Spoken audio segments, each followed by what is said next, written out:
Welcome back to Locker Room Dads, hosted by myself, Pat O'Donnell, punter for the Packers, and Josh Brinzo, brewery owner. We are both fathers of two amazing girls. Hashtag girl dads out there. Shout out to you guys. But today's guest on the show is a second overall pick in the 2017 NFL Draft. He is a former UNC Tar Heel quarterback. Hurts me to say that, being a Miami Hurricane. But he's a personal friend of mine. Really excited to talk to my former teammate. He's all grown up now. He's got a wife and a kid. Please welcome Mitch Trubisky to the show. What's up, fellas? How you guys doing? Hashtag boy dad. Let's get it. Ew. Someone's got to balance this out. That's right. Jeez. But, dude, man, it's so good to see you. Like, what's new and exciting in life? I know it's off-season right now. You're probably in Hawaii right now with that backdrop. Got palm trees back there. Like we're just in Florida. We're down the street from y'all. We're not living like the O'Donnells, but we're doing pretty well over here. Yeah, just off season coming down. We had the first flight with our baby boy a couple of weeks ago, so that was interesting. We made it down here, and now I'm just training over in Barwis facility, staying in shape and working out and throwing during the week. Just hanging out until training camp. So just enjoying time with Hillary and my son Hudson. And we got friends and family who will trickle in throughout the house and visit us. And especially now they don't want to come see us anymore. They want to see our son. So it's exciting times. And we're just getting ready for training camp and gearing up for the season. But it's been a lot of change this year and just a lot of excitement all the way around. But it's been awesome. I know I really want to unpack that airplane ride. Yeah. But first, I just want to let you know that we are really excited to talk to you because you are one of the younger dads that we've had on the show. I mean, your son Hudson, freshie, he's what, Fresh 3 month old, right? 7 weeks. 7 weeks. We got to get through it. I mean, what was his official combine weight? What was his weigh-in? Do you remember his height and weight? He was 7 pounds, 10 ounces, 21.5 inches.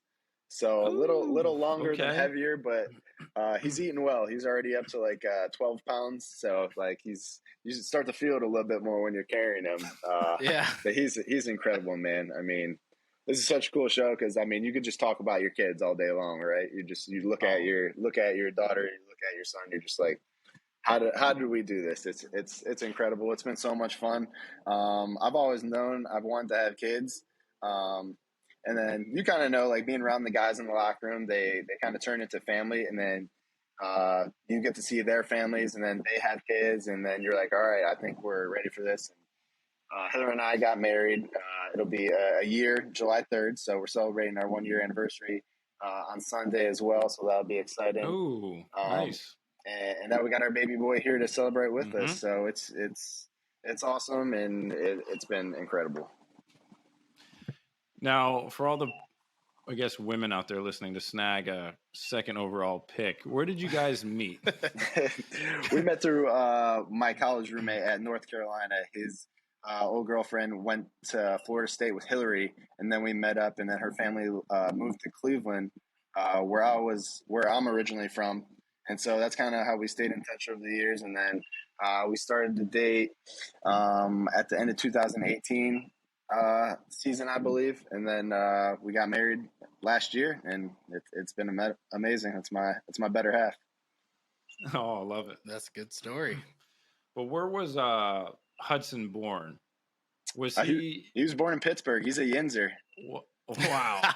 Yeah, man. Oh no, 2 Ohio guys. Oh gosh, that's awesome though. I mean, you got married a year ago. You got the kid. Everything's going good, man. You're like planning this out great. Yeah, he's got the white picket fence in the back. Yeah. I mean, yeah. Do you have a dog yet? I don't even have a dog. No dog. You can't fly with dogs. Or you can, just not as easy. Oh, I'm sure the family's excited for you to be close to Pittsburgh, though. I don't even know the drive. What is that, a couple hours? It's like 2 hours for my parents, an hour and a half for her parents. So it's super close. I'm sure they'll be at every game, and they've been so helpful since we had the baby. It was just an interesting process because obviously I finished last season in Buffalo, and then we have our off-season house in Florida, and then we landed in Pittsburgh this year. So that's three different baby doctors and 3 different hospitals, and then we got a house. We got it without even looking at it in person. So we put a an offer on without even seeing it in person because we need to close before a certain date so we can move up and have the baby up in Pittsburgh. So Hillary was able to make that happen. We're fortunate we landed in Pittsburgh. We had an amazing doctor, Dr. Seifer and his team up at Wexford Hospital in Pittsburgh, and he was born there. So it was just like a crazy year as far as like different appointments, moving all over the place, figuring out where we're going to go in free agency, landing in Pittsburgh, and then having the baby up there, and then still having to go through OTAs and mini camp and practices. But it's been fun. I like it. I like staying busy, and I like the I wouldn't call it hectic, but it keeps things fun for sure. I'm glad you went through all that because there's a lot of people out there that think it's so easy. Yeah. They're just like, oh, they just go to the next state, they buy this $1 million, $1 billion house, like they fly private everywhere. Like life is so easy. Like you have to think about even the doctor aspect. For because sure. even with Shelby, when we're down here in Florida, you have to have a doctor here, like to do the checkups and whatnot. Right. And then we have a doctor now in Green Bay, and then it's all pretty much on who you know. You take surveys in the locker room, like, hey, does your wife have like a good pediatrician? And like, it's so hard to get grounded once you have kids. 100%. It really is. I mean, you got to have a great support system, and I think we definitely do in our family. And then, like you said, just talking to other guys in the locker room, getting recommendations, talking to the vets, guys who have been there. Like, who was your wife's baby doctor when you guys had your kids here? That was really helpful to us. And the trainers in Pittsburgh, they were just so helpful once we got there, getting us settled and getting us the resources we need. And the team that we had in Pittsburgh was absolutely incredible. So we were able to make it happen. And now we have this beautiful baby boy that we get to spend every day with. And we're just very lucky. Yeah, walk us through the day of the birth at the hospital. Did you guys have C-section? Did you guys have? Yeah, it was what did you guys? It was a planned C-section. Hudson was breech, so he was upright. For those that don't know, he was supposed to be head down, but he's not, so they call it breech. Yeah. Yeah, I don't know if you guys be going over the terminology of all. Oh, no, you're good. Drop that. How graphic do you guys get on here? No.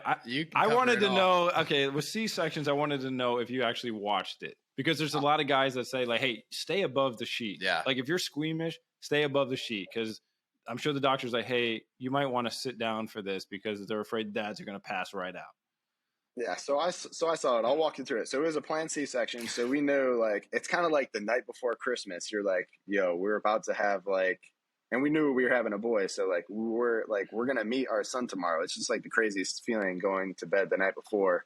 Yeah. So we wake up. It's like, and Hillary's telling me the night before. She's like, yo, I need you to wake up and pop out of bed with energy tomorrow. You cannot be tired. You cannot be slacking. I need some pep in your step. And we're waking up at 5 a.m. to get ready, go to the hospital. We got all our bags, all 27 of our bags, going to the hospital, getting ready. So we're all settled in at the hospital. The nurses and everything were amazing. And we're going at 8 o'clock for the surgery. And then by 8:23, our baby boy was out. But yeah, I was sitting by Hillary at the head of the sheet. And she's all numbed up and everything and about to go through with the procedure. And the doctor's like, do you want to look up and see? And I did. And she was okay with me seeing. So I popped up over the sheet. And within 5 seconds, he pulled my son out. And there he was crying right there. Awesome. So it was definitely the craziest thing I've ever witnessed. There's nothing that ever comes close to that. But it was a special moment. I got to capture it on my phone as well. So I got some pictures and videos. But I feel like I was really there in the moment, and it's just something that I'll never be able to unsee, but in a good way, because it was amazing. Yeah. Did you have any emotions right off the bat when the baby came out, when Hudson came out, or were you crying, or it was like that? I think just overwhelmed with joy, and actually beforehand, I was pumping my leg, shaking a little bit. You kind of get more nervous, I would say, before more even than a game, because you don't know what to expect, especially us going in for our first time. So I'm my legs shaking. I'm looking around, all these everybody's in their gowns and their surgeon outfits, and we're just about to go through this thing. But then he comes out, and it's just an overwhelming joyous feeling, and like it's actually incredible. And people like will tell you about the experience, but like honestly, you can't describe it to somebody until like they don't. Nobody gets it until they experience it themselves. Like even Pat, you told me when you had your baby girl, you're like, it's amazing, and I'm like, oh yeah, it is amazing, but I really didn't understand what you meant until like the day I had my boy. Like you have to go through it to understand. For sure. I tried to keep it together when Billy came out, and I couldn't even like. We like had the option to like have my wife catch Billy, so she like reached down, pulled Billy up. What? Yeah, it was awesome, but it was so awesome, and like that's quarterback impressive. sneak. Yeah, it was like we were in a QB sneak, and so Billy's like right there immediately, and I was just like, holy shit, like I couldn't believe it. I just started bawling. It was the coolest thing. She was already crying, like healthy, so it was like you can't even explain that feeling though when you meet your baby for the first time, because it's just like everything in your mind goes out the window. Oh, for sure. It's really cool. Did you like hold Hudson up like the Lion King? Like, this is my son. I did. You just got to support their necks. You know, you can't be holding them like that too. So I was like holding up on this, like, let's go. Yeah, it was awesome. Did you guys have the name picked out? Because we keep referencing Hudson, and I'm like, H. Hillary. Yeah. You want to keep the H's in the family? Yeah, we were going to do H's for boys and M's for girls. So we had a name picked out on both sides, and then Hillary really liked Hudson, and then like the more we just talked about it, and the more I said it, the more it grew on me, and I was like, this is it. Yeah, I love it. How long did it take to come up with the name? Because it is tough. It's hard to come up with names. We've been talking about them, I think, since we got married, and then once we found out she was pregnant, we kind of had our two names picked out already. So like, Hillary's a planner, so we got like names in the bag ready to go. You go right down the list, and she knows what she wants, and that helps me. So like, that's good. We both love the name, and we'll just roll with it. Yeah, no, it's an awesome name. I mean, just for all the dads that are listening, trying to like pick a name out. I mean, have no shame. Go on Google. Yeah, explore a little bit. You got to 100%. Read the books. Yeah. Write them down, type them, see what you like. Yeah, don't feel bad that you have to name it after your mom or dad. Like, there's a lot of guilt that goes into naming a kid, though, for sure. Yeah. But I did want to ask you, what was one thing that you didn't expect being a dad for the first time? Was it? I mean, mine personally was how small the babies actually are when they come out. Like, I've never held a baby that small, and you were actually one of the first people outside when we were like in the house for a week. You were like the first person that actually held Palmer, like outside of me and Shelby. Yeah, I still remember that. But I don't know if you had anything off the top of your head that you didn't expect being a first time dad.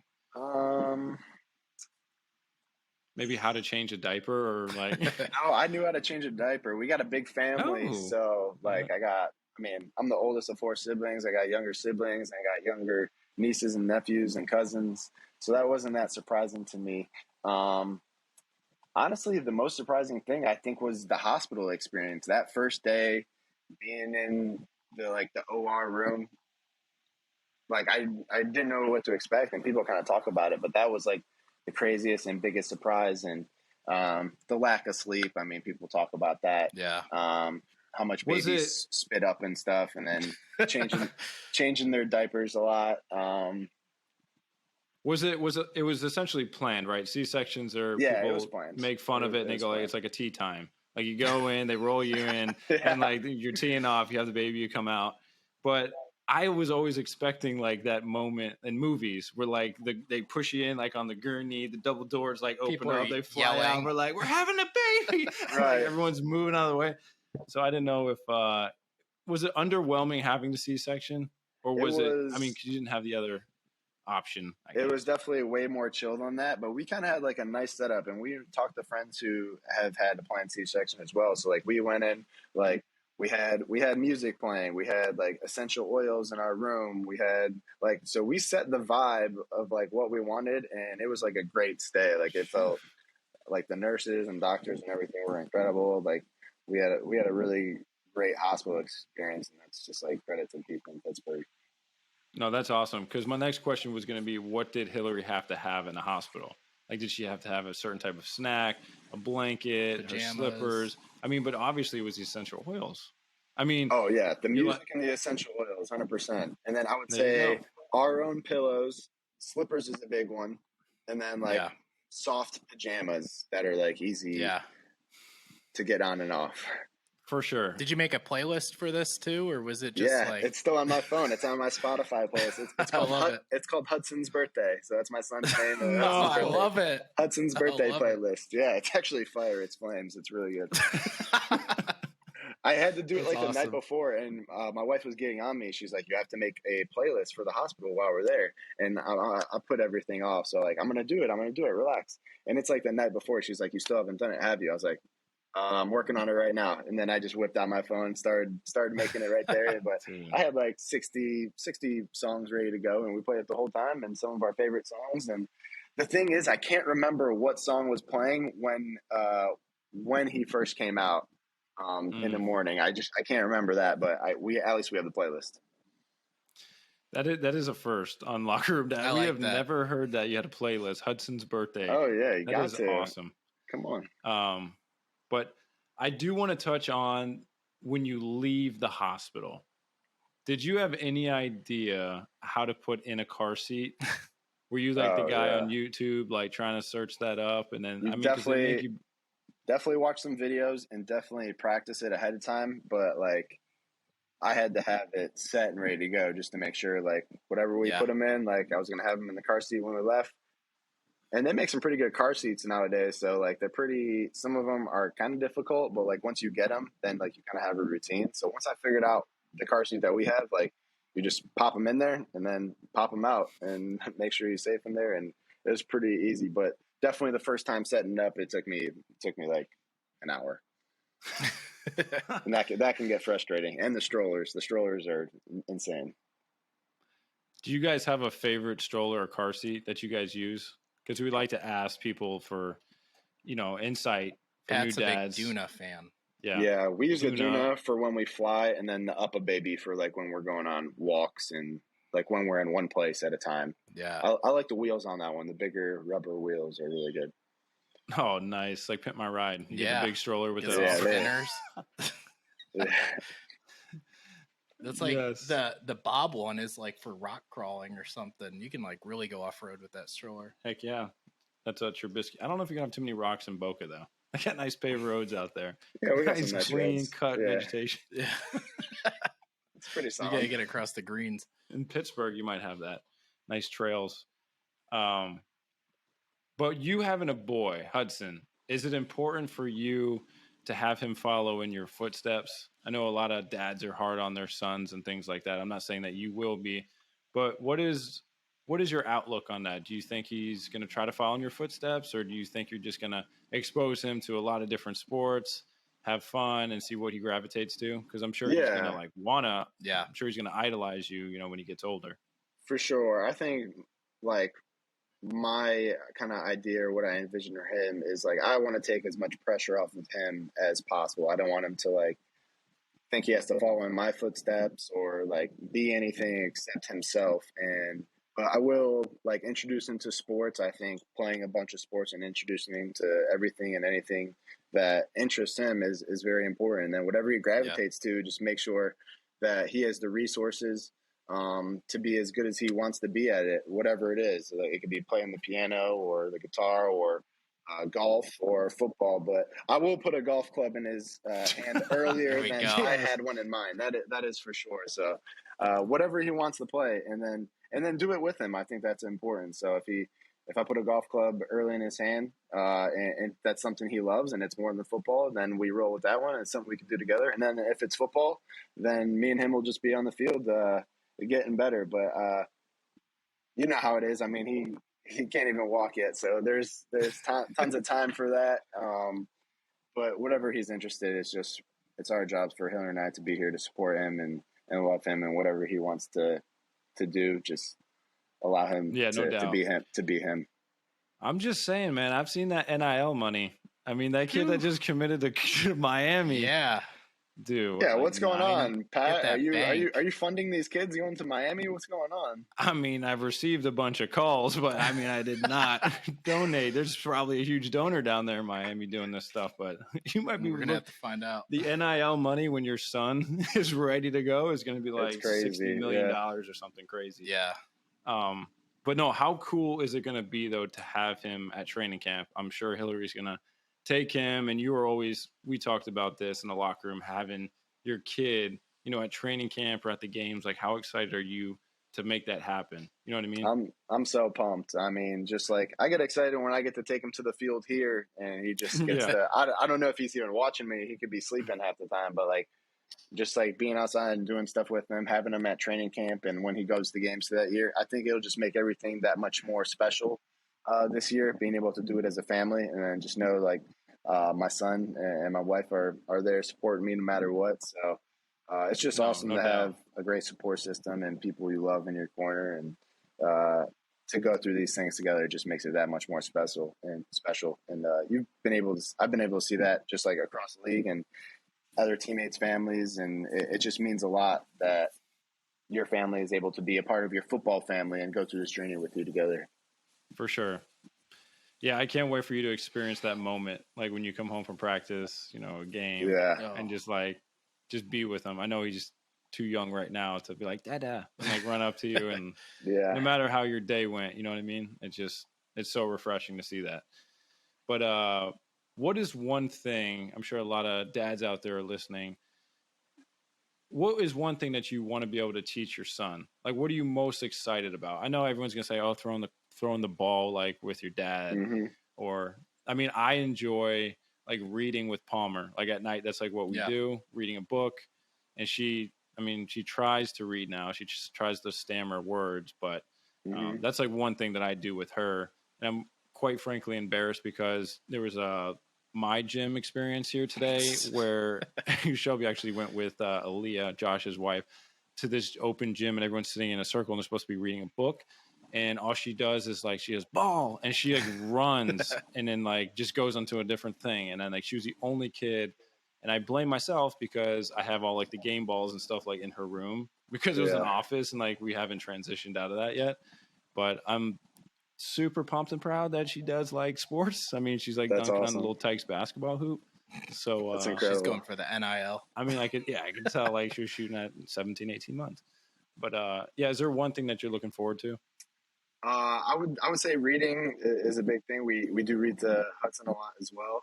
And then if it was like besides throwing the football and like or like swinging a golf club, I would say I'm looking forward to like teaching him manners. Like I think manners and respect is really big in my family, and I think just raising a really good young man who respects others and uses good manners and is just like a good kid. I think that's something I'm looking forward to. So for sure, you just want to raise a nice young man, and you guys both want that with your daughter. You just want like to raise good people. So I think manners, and hopefully I know he's going to be a good student because I can tell he's already like his mom a little bit like that when it comes to the books we're reading.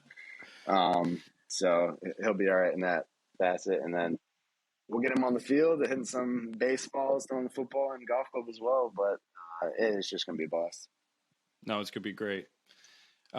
You guys watching any movies or shows with him? We like to touch on this topic too. Probably my favorite one we ask. He doesn't really watch much, but like we'll play Coco Melon in the back a little bit. You guys know that show? Oh, for sure. It comes up every episode. Every episode, yeah. It is, yeah. We'll play the songs get a little repetitive. I do have a good one though for Hudson. You need to go on YouTube and check out the Hey Bear baby sensory videos. They're really good for like getting the babies to like learn how to track objects, but they have like good music with them, and it's just like dancing fruits. But it's really cool. Yeah, Billy loved that. Hillary's got like this developmental thing. I don't know. She got this package from somewhere. I think one of our friends recommended it to us, but they send like a bunch of black and white objects because that's all newborns can see right now. And then we like show them to him to help his just like developmental senses continue to develop. Sure. So we do that with him, tummy time and all that. We're kind of going over that. Getting the rollover and sitting up. Yeah, he rolled over for the first time yesterday, so that's kind of cool. All right. Little milestones.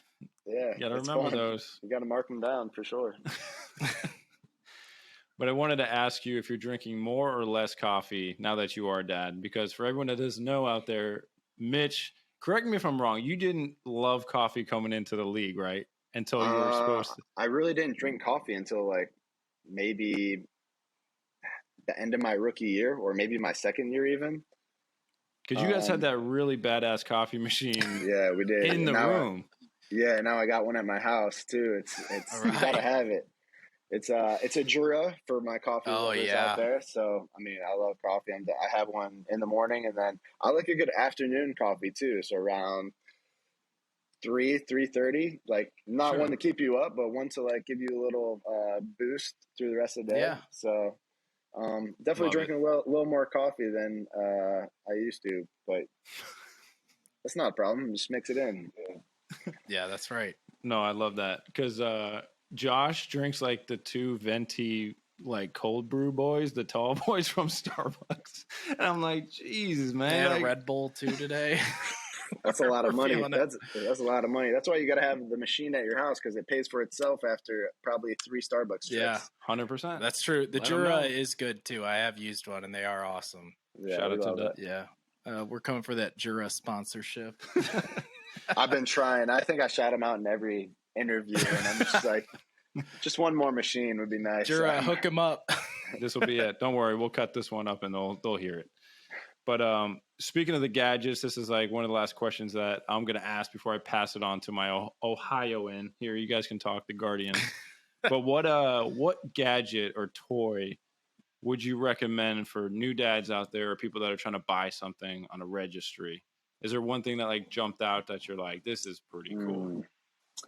I would say so there's kind of like a small one and a big one. A small one we always have to have like the portable little white noise speaker, and we put it on his car seat. That way like we can listen to our music in the car or like wherever we're going. Then he has that little white noise, and it's not even that loud. It's just enough to like kind of drown out some of the outside noise. So that portable white noise maker.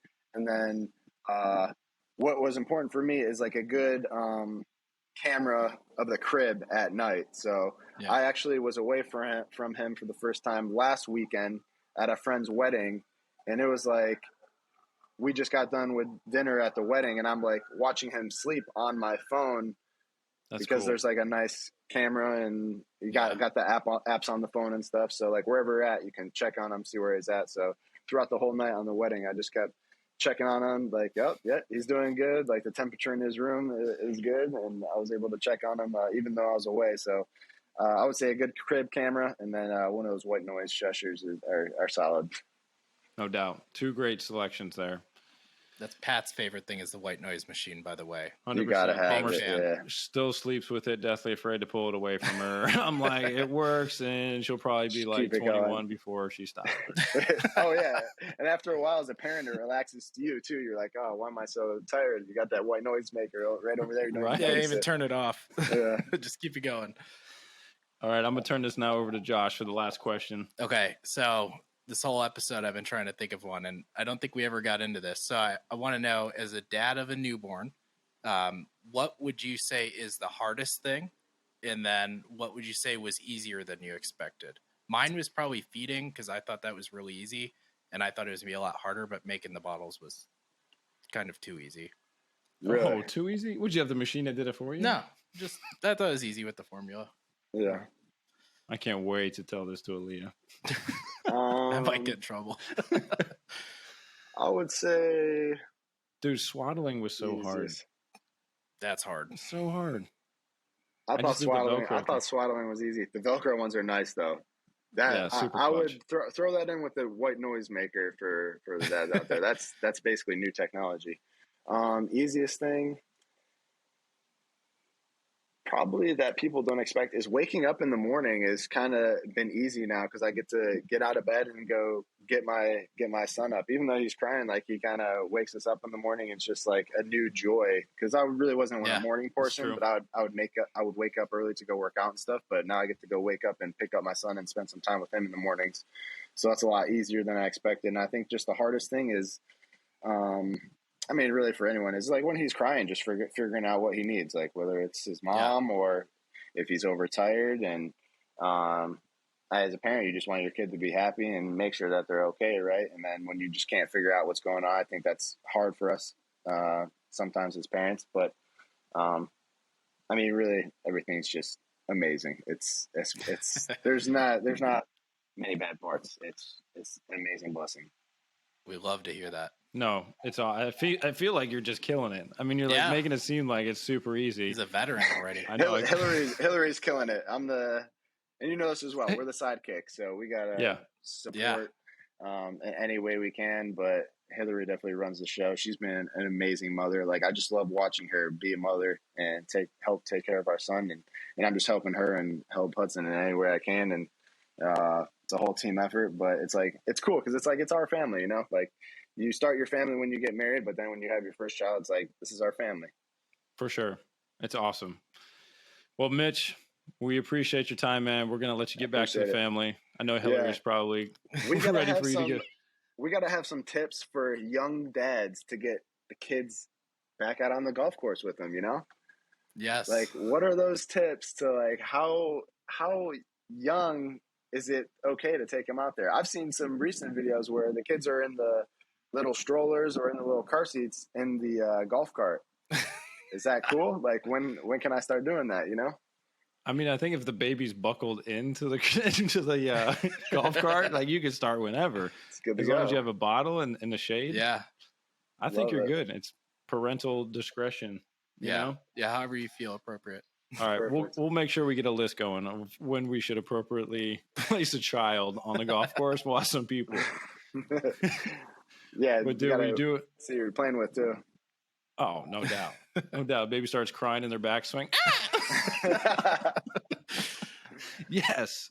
Give me that stroke. Get the mulligan here. Yeah. But dude, man, best of luck this season. And best to the family. And we'll talk to you guys soon on Locker Room Dads here. We drop here every Wednesday. Until next time, dads, we will talk to you later.